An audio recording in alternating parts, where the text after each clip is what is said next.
I'm 41, and I'm really not planning to work until 60-some years old to retire.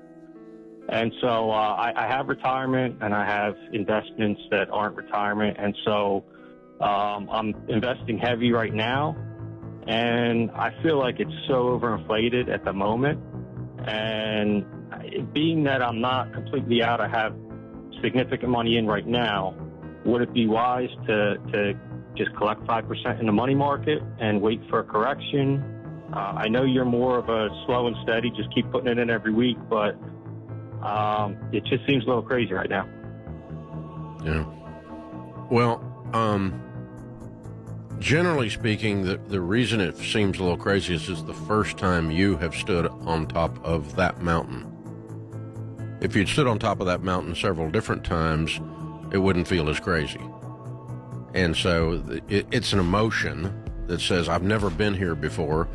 And human nature, I think there's something about, there's a black side of human nature, a dark side of human nature that says, oh, it can't stay good.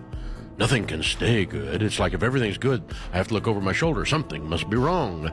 And that's human nature, but that's an emotion, Steve. There's no data that says we're due for a correction. If you had called me 5 years ago and I said, oh, yeah, we're getting ready to have a correction, you would have missed out on a 90% rate of return. In the last 5 years in the S&P 500, your money has doubled in the last 5 years. And so why do we not think it's going to do that in the next 5? Well, I mean, it goes up, it goes down. In 22, the market was down overall. In 23, it was up 27%. It's up 18% already this year.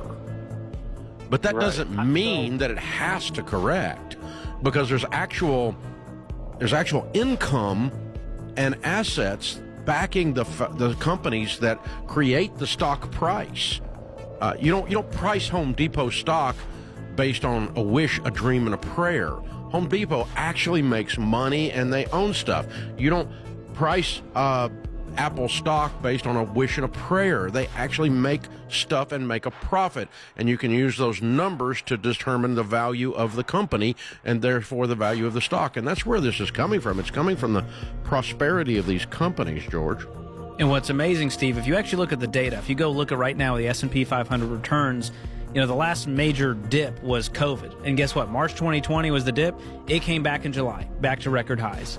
And so you got to just, the old saying, it's true. It's not about timing the market. It's about time in the market. And the best investors out there are the average ones who just let it ride.